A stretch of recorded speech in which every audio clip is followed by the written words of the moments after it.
प्यारे बच्चों, आप सबका आज की क्लास में स्वागत है। इसके पहले हम लोगों ने कबीर दास के विषय में क्लास पढ़ा है और निश्चित रूप से पिछली क्लास पर जो कुछ पढ़ाया गया है वो आपको समझ में आया होगा। अब आप लोग बताइए कि समझ में आया है कि नहीं समझ में आया। सबसे पहले आप ये बताइए कि समझ में आया है कि नहीं आया है। कल जो क्लास मैंने पढ़ाया आप लोगों को कहीं पर कोई प्रॉब्लम तो नहीं आई? ठीक है भाई, जल्दी से बताइए फिर हम आगे चलते हैं। समझ में आया बताया?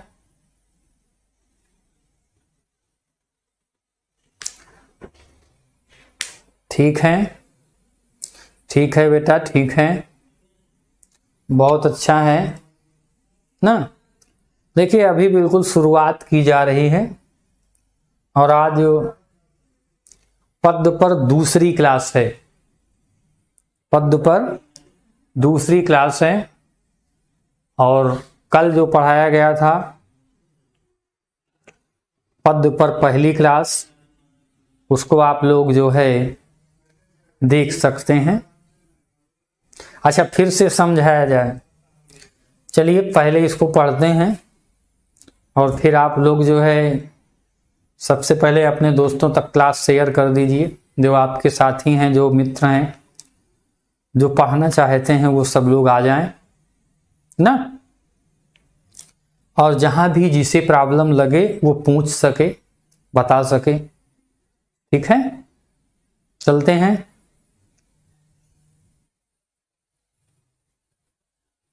ये लीजिए भाई, अब हम लोगों ने साखी का पद नंबर 5 तक पढ़ा था। पिछली क्लास में साखी जो कबीरदास जी की साखी है,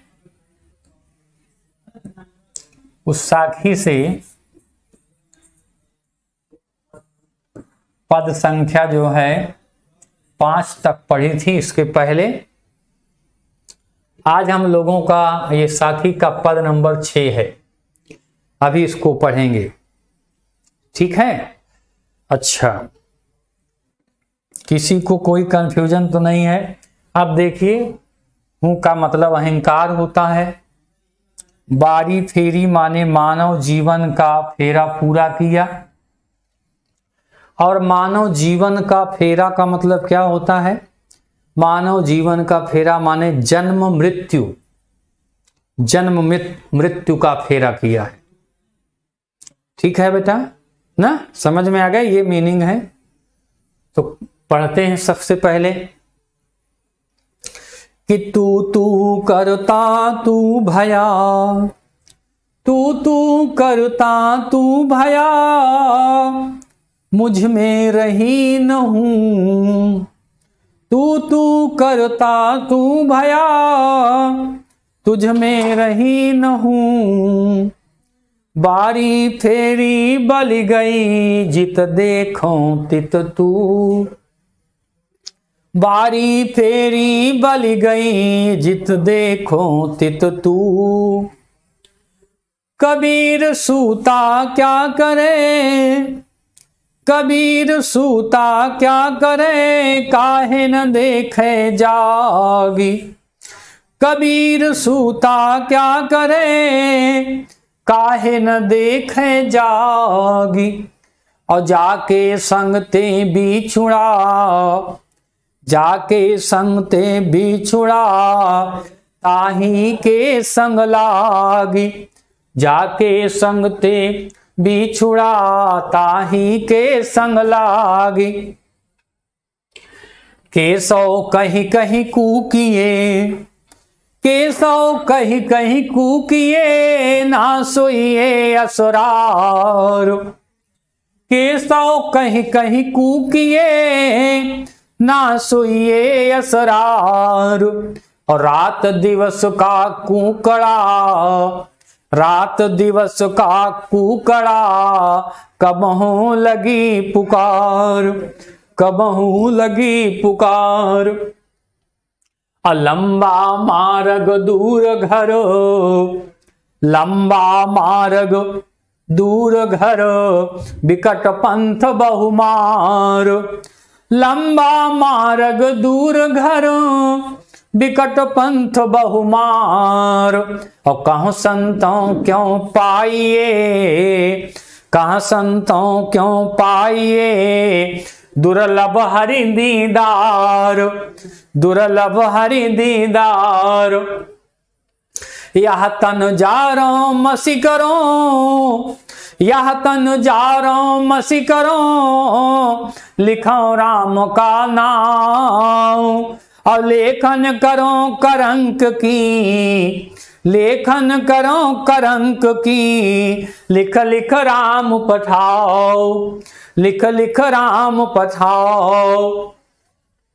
कै बिरहिन कै मीच दो, कै बिरहिन कौ मीच दो, और कहो आपा दिखलाए, क्यों आपा दिखलाए। अब आठ पहर का दाझड़ा, आठ पहर का दाझड़ा, मुँह पे सहा न जाए। आठ पहर का दाझड़ा, मुँह पे सहा न जाए।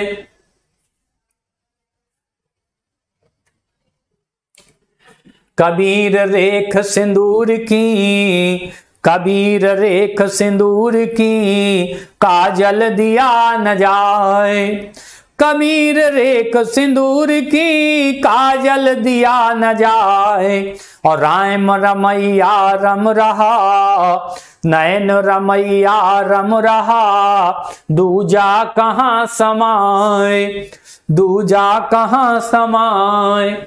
सायर नाही सीप बिनु, सायर नाही सीप बिनु, स्वाति बूंद भी नाही। सायर नाही सीप बिनु, स्वाति बूंद भी नाही। और कबीर मोती नीप जय, कबीर मोती नीप जय, सुन्न सिसर गढ़ माही, सुन्न सिसर गढ़ माही। चलिए भाई, अब हम लोग पढ़ते हैं, फिर अर्थ की बात करते हैं। ठीक है, अब अर्थ की बात करते हैं। अब आप लोगों ने देखिए पद को पढ़ लिया है, ऐसे आप लोग भी पढ़ने की कोशिश करिएगा ना। तो सब लोग जब पढ़ने की कोशिश करेंगे तो सब ब्यूटीफुल हो जाएगा ना, सब कुछ।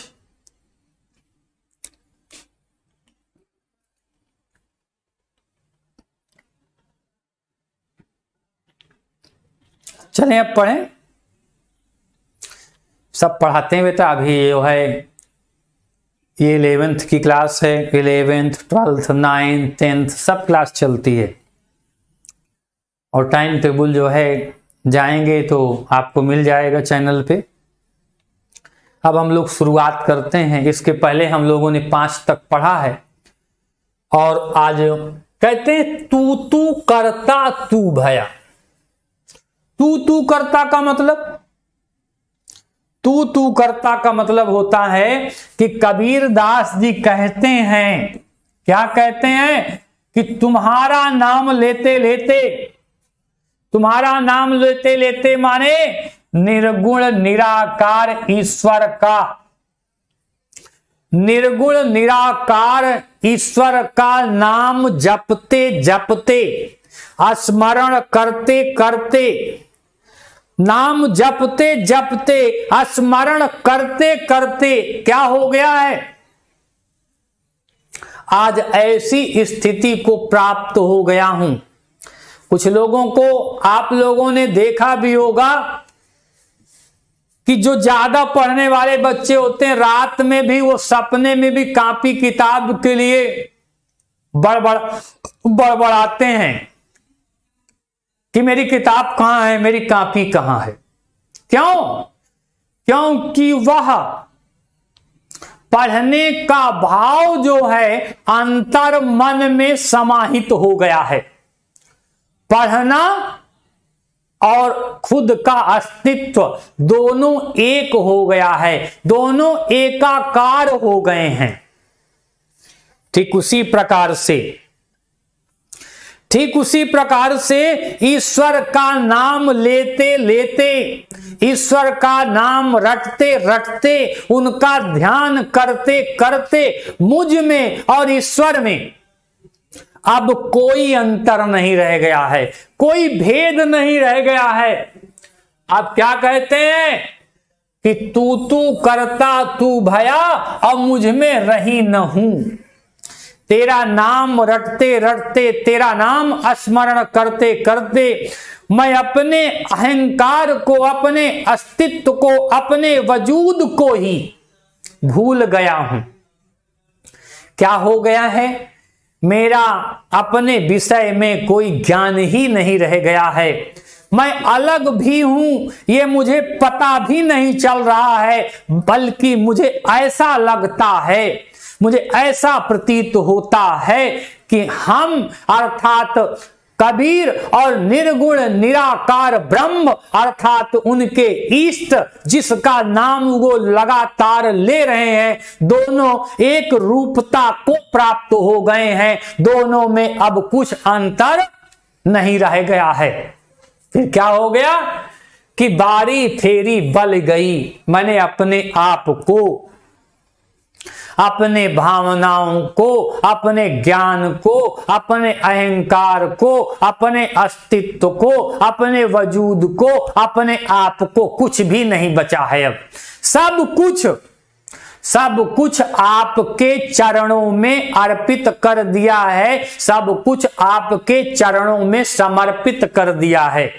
फिर क्या हो गया है? और जित देखो तित तू। अब तो भाई वही भक्त प्रहलाद वाली स्थिति हो गई है कि जित देखूं, जहां देखता हूं वही ईश्वर, वही निर्गुण निराकार ब्रह्म नजर आता है। जहां देखता हूं वही परमात्मा नजर आता है। जैसे मैंने अभी भक्त प्रहलाद वाली बात कही, उनके पिताजी ने कहा कि भाई इस तलवार में हैं तुम्हारे भगवान विष्णु? कहा हाँ हैं। कहा मुझ में? कहा हाँ हैं। कहा तुम में? कहा हाँ हैं। कहा इस खंभे में हैं? कहा हाँ हैं। और मारा गदा, मारा तलवार और उसी खंभे से भगवान विष्णु प्रकट हो गए। तो क्या है? अगर आप उस ईश्वर का, उस परमात्मा का बार बार स्मरण करेंगे, उसका ध्यान करेंगे, राममय हो जाएंगे, ईश्वरमय हो जाएंगे, तो वह ईश्वर आपके अंदर क्या हो जाएगा? प्रकट हो जाएगा, प्रस्तुत हो जाएगा, दिखाई देने लगेगा। बात समझ में आ गई? किसी को कहीं पे कोई दिक्कत, किसी को कहीं पे कोई दिक्कत है तो बताइए। किसी को कहीं पर कोई दिक्कत है तो बताइए, नहीं तो फिर आगे चलते हैं। जल्दी से बताओ भाई, समझ में आया? समझ में आया कि नहीं समझ में आया?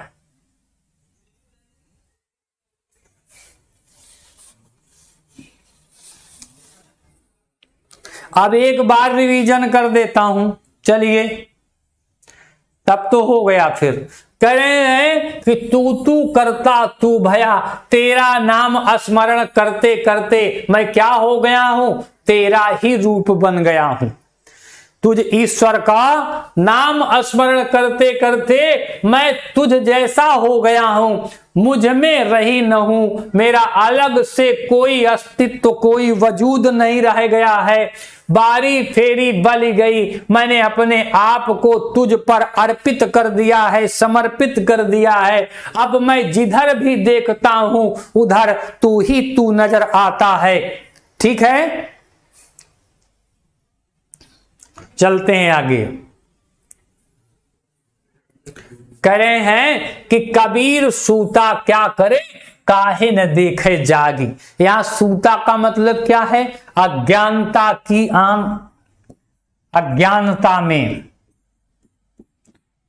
अज्ञानता में फंसा हुआ,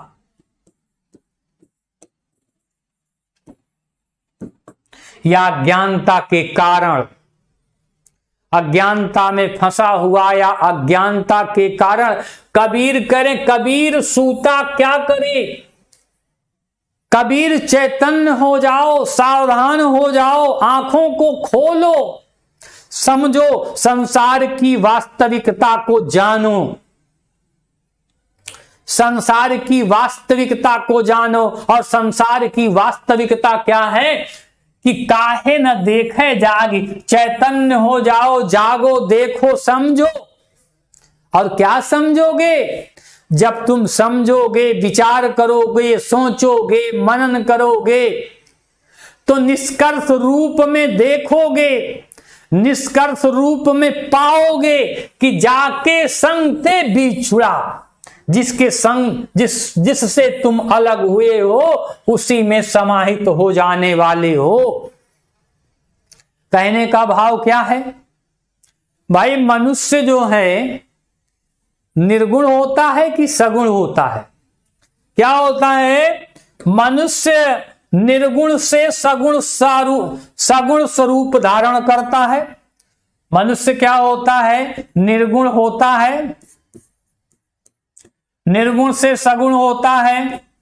जन्म, ये जन्म के पहले, ये जन्म और ये जन्म के पहले, जन्म से पूर्व और जन्म के बाद भाई मृत्यु। और मृत्यु क्या होती है? आपको निर्गुण बना देती है। तो भाई क्या था? पहले आप निर्गुण थे जन्म के पूर्व, उसके बाद जन्म हुआ तो हो गए सगुण, और फिर जब मृत्यु हो गई तो हो गई निर्गुण। हुआ कि नहीं हुआ? जिस परमात्मा से आप अलग हो करके, जिस परमात्मा से आप अलग हो करके इस धरती पर आए हैं, जिस परमात्मा से अलग होकर इस धरती पर आए हैं, आपका अपना वजूद अस्तित्व बना है और उसके बाद उसी परमात्मा में विलीन हो जाना है। अर्थात क्या है? निर्गुण से सगुण और सगुण से निर्गुण। ये क्या है? ये गति जो है चलने वाली है। इसीलिए कहते हैं कि कबीर सूता क्या करे, काहे न देखे जागी। कबीरदास जी कहते हैं कि अज्ञानता की आग से, अज्ञानता से दूर हो, अज्ञानता को दूर करो और उसको समझो। क्या समझोगे? कि जाके संग ते बिछुड़ा, जिसके साथ से तुम अलग हुए हो, अर्थात जिस परमात्मा से अलग हो करके जीवात्मा के रूप में धरती पर तुम्हारा जन्म हुआ है, और उसी धरती से जा करके तुम्हें उसी परमात्मा में विलीन हो जाना है। ये जन्म मृत्यु का खेल जो है ना, बड़ा ही विचित्र है, और जन्म मृत्यु का खेल जो है बड़ा ही आनंददायक है। इसको समझना इतना आसान और सरल नहीं है। कबीरदास जी ने निर्गुण के ऊपर, निर्गुण ब्रह्म के ऊपर अपने विचारों को प्रस्तुत किया है। कहते हैं जो कबीर को पढ़ ले, जो कबीर के विषय में जान ले, उसके जीवन में कभी अहंकार नहीं आ सकता है, कभी देहाभिमान नहीं हो सकता है। उसे संसार नश्वर लगने लगेगा और संसार की वास्तविकता से उसे क्या हो जाएगा? वास्तविकता से उसका परिचय हो जाएगा कि ये मेरा बेटा है, मेरी पत्नी है, मेरा घर है, मेरी कुछ भी है। आपका कुछ भी इस संसार में नहीं है। आपका इस संसार में कुछ भी नहीं है। सब कुछ मरण धर्मा है, सब कुछ नाशवान है।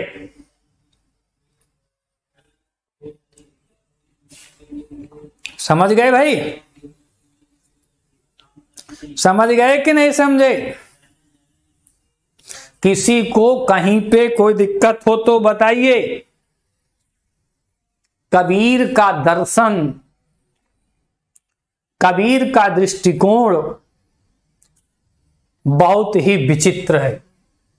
और कबीर विचित्र हो क्यों ना, क्योंकि कबीर का व्यक्तित्व भी विचित्र है।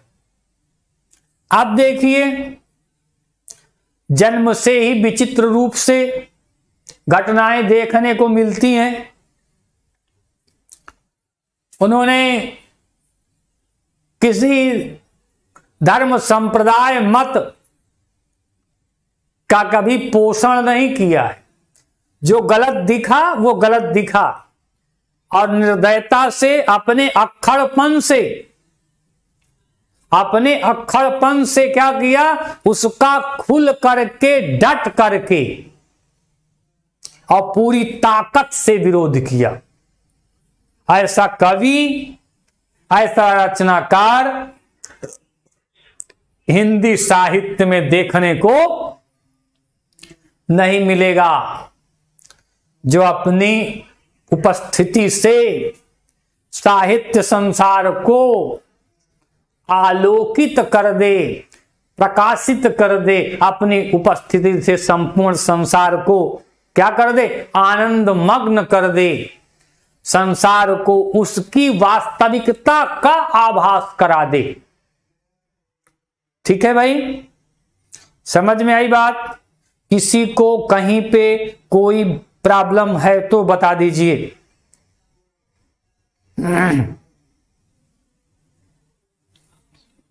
अच्छा, पहले वाले की तरह ये कहते हैं कि केस करें कबीर सूता क्या करे, भाई जागो, चैतन्य हो जाओ और सावधान हो करके जब तुम देखोगे तो जाके संग ते बिछुड़ा, जिस परमात्मा से तुम अलग हुए हो उसी परमात्मा में समाहित होते हुए, मिलते हुए तुम नजर आने वाले हो। अरे भाई सीधी सी बात है, सीधी सी बात है। जिस संसार से आए हैं, जिस परमात्मा से अलग होकर के इस संसार में आए हैं, उसी परमात्मा में विलीन हो जाना है। खैर, फिर भी और केशव कही कही कूकिए, ना सोइए असरार, रात दिवस कई कुकड़ा कबहू लगे पुकार। कह रहे हैं कि केशव माने क्या करें, अपने आराध्य का, राम का, और राम का मतलब निर्गुण राम का, दशरथ पुत्र राम का नहीं भाई। कबीरदास जी ने जब राम की बात की है, जब राम की बात की है तो निर्गुण निराकार राम की बात की है।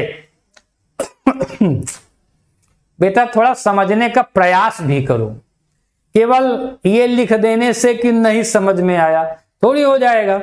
सब बच्चे लिख रहे हैं, आप हर बार लिखते हो नहीं समझ में आया, नहीं समझ में आया। सब बच्चों को तो आ रहा है ना, आप कुछ ज्यादा समझ रहे होंगे ना, आप ज्यादा समझ रहे होंगे इसलिए आपको समझ में नहीं आ रहा है।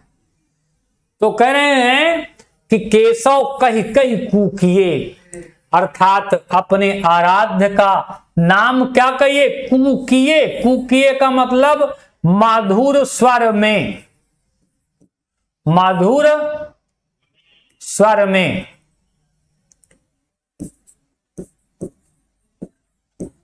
उच्चारण करें। मधुर स्वर में क्या करें भाई, उच्चारण करें। अपने आराध्य का नाम, अपने आराध्य का नाम क्या करें, बड़े प्रेम से, बड़े आदर से, बड़े प्रेम से, बड़े आदर से लें, और नाम लेने में, स्मरण करने में आलस्य न करें। ना सोइए असरार मतलब आलस्य को छोड़ करके अपने आराध्य का, आलस्य को छोड़ करके अपने आराध्य का निरंतर क्या करें, स्मरण करें, नाम स्मरण करें, भजन करें, कीर्तन करें। किसके? अपने आराध्य के, अपने राम के, निर्गुण निराकार ब्रह्म के। निर्गुण निराकार ब्रह्म को क्या करें? स्मरण करें। फिर क्या होगे? रात दिवस कई कूकड़ा, अगर मीठे स्वर में, प्रेम के स्वर में रात दिन अपने ईश्वर को, अपने आराध्य को याद करेंगे, स्मरण करेंगे, तब क्या हो जाएगा? कबहू लगे पुकारी, कभी न कभी हमारी प्रार्थना, हमारी विनती उस ईश्वर तक निश्चित रूप से पहुंच जाने वाली है। बार बार कोशिश करेंगे, बार बार प्रयास करेंगे तो हमारी प्रार्थना निश्चित रूप से उस ईश्वर तक पहुंचने वाली है। उस ईश्वर तक हमारी प्रार्थना पहुंचने वाली है। ठीक है बेटा, समझ में आया? समझ में आया कि नहीं समझ में आया? आगे कह रहे हैं,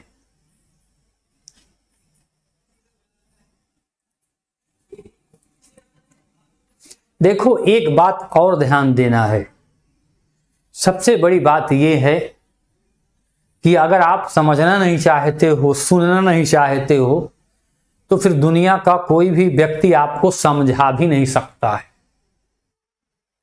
हाँ, अगर आप सुनने के लिए, समझने के लिए पूरी तरीके से तैयार हैं तो कोई ऐसा कारण नहीं है, कोई ऐसी बात नहीं है कि आपको समझ में ना आए। 100% समझ में आएगा, क्योंकि मुझे पता है बेटा। हाँ, कुछ बच्चे जो पहले दिन पढ़ने आते हैं, 1-2 दिन पढ़ने के बाद वो फिर बिल्कुल रूटीन पे आ जाते हैं। 1-2 दिन में पता नहीं उन्होंने कैसे पढ़ा है, क्या नहीं पढ़ा है। टीचर की ट्यूनिंग भी होती है। जिस टीचर से आप पढ़ने लगते हैं, बाद में फिर क्या होता है, उसका पढ़ाया हुआ आपको समझ में आने लगता है। तो कुछ बच्चे जो नए आए होंगे क्लास में, हो सकता है उन्हें थोड़ी मोड़ी प्रॉब्लम हो, लेकिन जिन्होंने क्लास किया है उनको न समझ में आए, ये मैं मान नहीं सकता हूं, ये मैं स्वीकार नहीं कर सकता हूं। कभी आज तक ऐसा हुआ ही नहीं है। आप कह देंगे मैं मान लूंगा कि नहीं समझ में आ रहा है। हाँ, जो नहीं समझने के लिए तैयार है, कुछ लोग क्या करते हैं, वास्तव में सोए होते हैं और कुछ लोग सोने का बहाना कर रहे होते हैं। तो जो सोने का बहाना कर रहे होते हैं बेटा ना, उनको कोई नहीं जगा सकता है। तो जो न पढ़ने का बहाना कर रहे हैं, जो न समझने के लिए ही तैयार हैं, ठीक है, उनको कोई नहीं समझा सकता है। और जो पढ़ने के लिए तैयार हैं, समझने के लिए तैयार हैं, वो बिल्कुल समझ जाएंगे, उनको कोई प्रॉब्लम होने वाली नहीं है। फिर क्या कह रहे हैं कि लंबा मार्ग दूर घर और विकट पंथ बहुमार। क्या कह रहे हैं कि लंबा मार्ग। अब लंबा मार्ग का मतलब क्या है भाई? मानव की जो जीवन यात्रा है वो क्या है? ब्रह्म तक है, परमात्मा तक है, निर्गुण निराकार ब्रह्म तक उसको जाना है। तो लंबा मार्ग और दूरी घर। भैया, मानव के जीवन से ब्रह्म की जो दूरी है वो बहुत ज्यादा है। तो लंबा मार्ग दूरी घर, जहां जाना है, जहां से आए हो, जिस परमात्मा से अलग हो करके इस धरती पर तुम आए हो, उस परमात्मा के पास जाने में बहुत दूरी है भाई। और विकट पंथ बहुमार, और रास्ते में, मार्ग में क्या है? मार्ग में बहुत सारी समस्याएं भी हैं। चोर है, लुटेरे हैं, थकावट लगेगी, परेशानी होगी। भाई आप कहीं लंबा रास्ता, कहीं लंबा सफर तय करेंगे तो आपको दिक्कत होगी ना, वो दिक्कत होगी। तो वो दिक्कत भी आएगी भाई, मार्ग में रुकावटें भी आएंगी, मार्ग में क्या आएंगी, रुकावटें भी आएंगी। तो लंबा मार्ग दूरी घर, विकट पंथ बहुमार। मार्ग बहुत लंबा है, घर बहुत दूर है, जाना बहुत दूर है, रास्ते में रुकावटें आएंगी, बाधाएं आएंगी। माया मोह के बंधन आपको आगे बढ़ने नहीं देंगे, माया मोह का बंधन आपको आगे बढ़ने नहीं देगा। और कहीं संतों क्यों पाइए दुर्लभ हरि दीदार, कह रहे हैं कि संत कहते हैं कि भैया ये हरि का जो दर्शन है ना, जो निर्गुण निराकार ब्रह्म की प्राप्ति है, वहां तक पहुंचना इतना आसान नहीं है। अब बताइए, अगर आसान होता तो सब लोग पहुंच ही न जाते, अगर आसान होता तो सब लोग पहुंच ही न जाते। कह रहे हैं दुर्लभ हरि दीदार, अर्थात क्या है, उस परमात्मा का दर्शन अत्यंत कठिन है। पहली बात तो उसके वहां तक पहुंचने के लिए, जाने के लिए मन में भाव ही उत्पन्न नहीं होते हैं। अगर भाव उत्पन्न हो गए भाई, तैयारी हो गई भाई, चल दिए भाई, तो मार्ग में बहुत सी बाधाएं आती हैं। चोर लुटेरे डाकू इच्छाएं आपको आगे बढ़ने नहीं देती हैं। और अगर आप इच्छा को लेकर के आगे बढ़ते जाते हैं, अगर आप आगे बढ़ते जाते हैं तो परमात्मा का दर्शन जो अत्यंत कठिन है, परमात्मा का दर्शन जो अत्यंत कठिन है, वह भी आपको हो जाने वाला है, मिल जाने वाला है। बात समझ में आ रही है? कोई प्रॉब्लम हो तो बताइए, कोई प्रॉब्लम है तो बताइए भाई। कठिन तो वो होता है बेटा जिसको प्राप्त कर दिया जाता है, और दुर्लभ वो होता है जो बहुत कम मिलता है। जल्दी बताइए।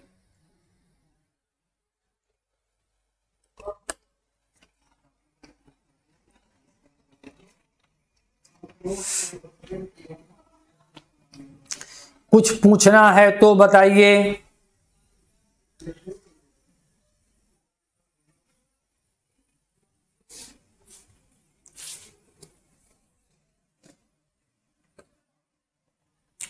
चलिए भाई, कह रहे हैं कि यह तन जालो मसी करो। अब देखिए, अब क्या है भाई, परमात्मा जो है, परमात्मा जो है वो कैसा है भाई, निर्गुण है। और ये शरीर कैसा है हमारा, ये क्या है, सगुण है। तो भैया जिस ग्रुप का ब्लड होगा ना उसी में चढ़ेगा ना। अगर दूसरे ग्रुप का ब्लड दूसरे में चढ़ा देंगे तो जीवन में संकट आ जाएगा। आएगा कि नहीं आएगा? कह रहे हैं कि ये क्या है, शरीर जो है ईश्वर को परमात्मा तक पहुंचने में सबसे बड़ी बाधा क्या है भाई, ये शरीर है ना। ये शरीर जो है ईश्वर तक पहुंचने में सबसे बड़ी बाधा है, क्योंकि ये परमात्मा निर्गुण है। तो हमको जब परमात्मा के पास जाना है तो भैया हमको भी निर्गुण होना पड़ेगा। अगर हमको उस परमात्मा के पास जाना है तो निर्गुण होना पड़ेगा। और निर्गुण होने के लिए क्या करना पड़ेगा भैया, जीवन का, शरीर का त्याग करना होगा। शरीर का त्याग करना होगा, तभी हम उस निर्गुण निराकार ब्रह्म तक पहुंच सकते हैं। तो कह रहे हैं कि यह तन जारो मसी करो, इस तन को जला दो, शरीर को जला दो, और फिर क्या करो, और उसका जो है मसी माने स्याही, मसु माने यह तन जारो मसी करो, यह तन को, शरीर को निपटा दो, खत्म कर दो। फिर क्या करते हैं? और उसकी राख से बना लो स्याही और लिखो राम का नाम। अरे भाई स्याही अकेले से कैसे लिखेंगे? स्याही अकेले से तो राम नाम लिख नहीं सकते हैं। कहते हैं और लेखन करो करंक की, करंक माने हड्डी। अरे जब मर जाएंगे तो हड्डी बचेगी ना, जलाते वलाते हैं तो भी थोड़ा सा बचा ही लेते हैं क्रिया कर्म के लिए। तो कहते हैं लेखन करो करंक की, करंक की बना लो कलम, हड्डी की बना लो कलम, और शरीर की शरीर के जले हुए अंश राख की बना लो दवात, स्याही। और फिर क्या करो? उस हड्डी की सहायता से, उस लेखनी की सहायता से राम का नाम लिखो, राम को स्मरण करो, तब जा करके तुम्हें उस परमात्मा की, उस राम की प्राप्ति होने वाली है। क्या है? यह तन जारो मसी करो, इस शरीर को जला दो, खत्म कर दो, सगुण से निर्गुण बना दो। और फिर क्या हो जाएगा? हड्डियों की लेखनी बना लो और उस लेखनी से उस परमात्मा का नाम लिखो। जब उस परमात्मा का नाम लिखते लिखते और वह संदेश उस परमात्मा तक पहुंचेगा, तब जाकर के उस परमात्मा के आपको साक्षात्कार होंगे, दर्शन होंगे। तब निर्गुण निर्गुण निर्गुण का समन्वय होगा। यहाँ जो हमारा शरीर है बेटा, ये सगुण है, परमात्मा जो है निर्गुण है। हमारे दोनों के मिलन में ये शरीर जो है, जो हड्डी है, ये अवरोध है। अगर हम इस शरीर को खत्म कर दें, हम भी निर्गुण हो जाएं, तो हमारे और परमात्मा के मिलन में कोई भी बाधा रह जाने वाली नहीं है। समझ में आ गई? समझ में आया ना? बिल्कुल बेटा समझ में आएगा। कोई ऐसी बात नहीं कि समझ में ना आए। मैं जानता हूं, अच्छी तरीके से जानता हूं। समझ में ना आए ये हो नहीं सकता, असंभव। हाँ, कोई चीज न समझ में आप पूछेंगे, मैं बता दूंगा, पक्की तरह से समझ में आ जाएगा। अगर आप बोलेंगे नहीं, बताएंगे नहीं, कमजोरियां दिखाएंगे नहीं, तो हम क्या करेंगे? आपका काम है जहां न समझ में आए वहां आप पूछ लीजिए, वहां पूछ लीजिए, बस समझा दूंगा। समझाने की जिम्मेदारी मेरी है, समझने और पूछने की जिम्मेदारी आपकी है। मैं अपनी जिम्मेदारी पूरी तरह से निभाऊंगा और आपको भी अपनी पूरी जिम्मेदारी निभानी होगी। बस इतनी सी बात है। कह रहे हैं और कै बिरहिन को मीच दो, कै आपा दिखलाए। क्या किया भाई? ये निर्गुण है ब्रह्म और ये सगुण है।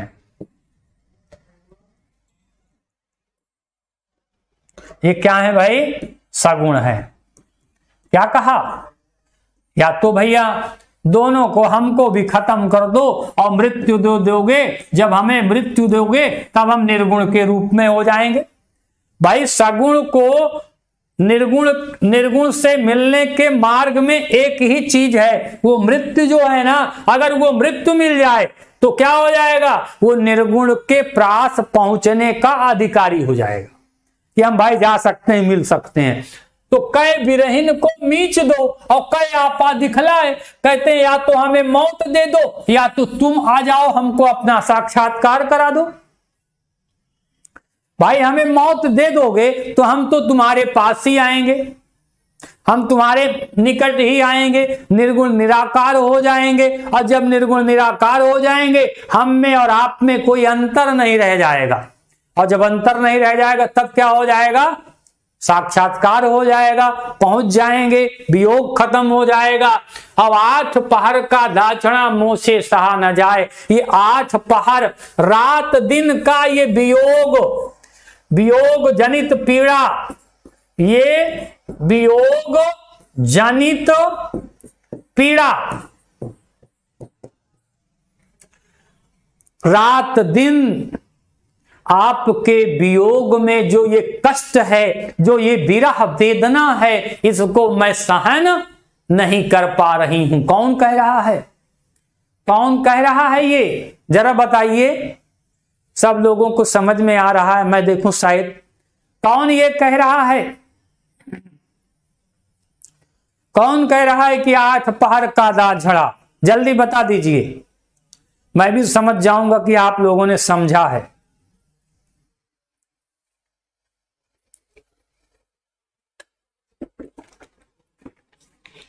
जल्दी बताओ बेटा।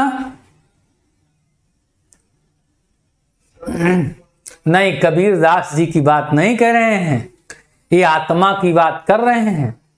ये सारा वर्णन आत्मा परमात्मा का है। कबीर दास जो तो लिख रहे हैं ठीक है, लेकिन वहां वर्णन किसका है? आत्मा का है। ये कौन है? ये निर्गुण कौन है? ये सगुण के अंदर जो आत्मा है ना भाई, यही तो निर्गुण है। और जब शरीर खत्म होगा और इसके रहने का घर जाएगा, खत्म हो तो जाएगा कहां? निर्गुण के पास जाएगा। आत्मा कहां रहती है?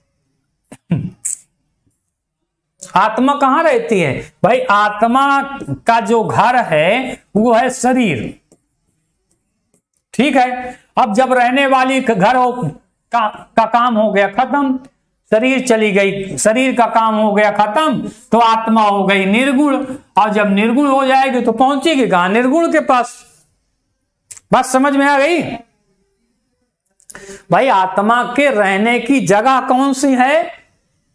शरीर। और जब शरीर ही नहीं रहेगा तो रहेंगे कहां ना? सड़क पर तो लेटेंगे नहीं। किसी का घर ही गिर जाए तो बेचारा कहां रहेगा? पड़ोसी के यहां। किसी के यहां आग लग जाए, घर गिर जाए, कोई आफत विपत आ जाए, भूकंप आ जाए, भर भरा के बिल्डिंग गिर जाए, तो कहां जाएगा? पड़ोसी के यहां। अब यहां पड़ोसी के यहां तो 2 लोग रह नहीं सकते हैं कि उसी के शरीर में जाके हम भी बस जाएंगे, रह जाएंगे। तो आत्मा का शरीर के नष्ट होने के बाद आत्मा केवल परब्रह्म के पास, निर्गुण निराकार के पास जाती है। यही आत्मा परमात्मा का मिलन है, यही सांसारिक रीति है, ऐसा ही देखा जाता है। समझ में आ रहा है? अब समझ में आई बात बेटा? समझ में आ गई कि नहीं? जल्दी बताइए।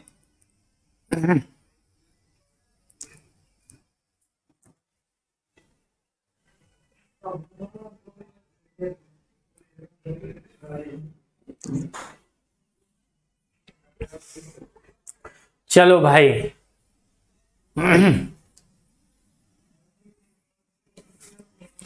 कह रहे हैं कबीर रेख सिंदूर की काजल दिया न जाए।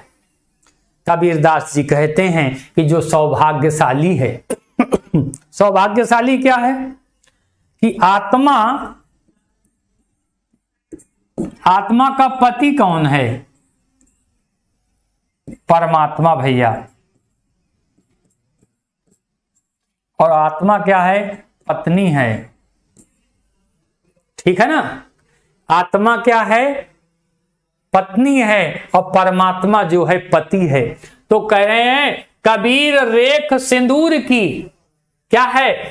कबीरदास जी कहते हैं कि आत्मा जो है सौभाग्यशाली है, सौभाग्य युक्त है। और काजल दिया न जाए, वो कालिमा को स्वीकार नहीं कर सकता है, कलंक को नहीं स्वीकार कर सकता है। जो सौभाग्य का प्रतीक है जो सौभाग्य का प्रतीक है, वो दुर्भाग्य का प्रतीक नहीं हो सकता है। मैं हूं, मेरे प्रियतम है, आत्मा है, और वो प्रियतम परमात्मा मेरे पति हैं, मेरे स्वामी हैं।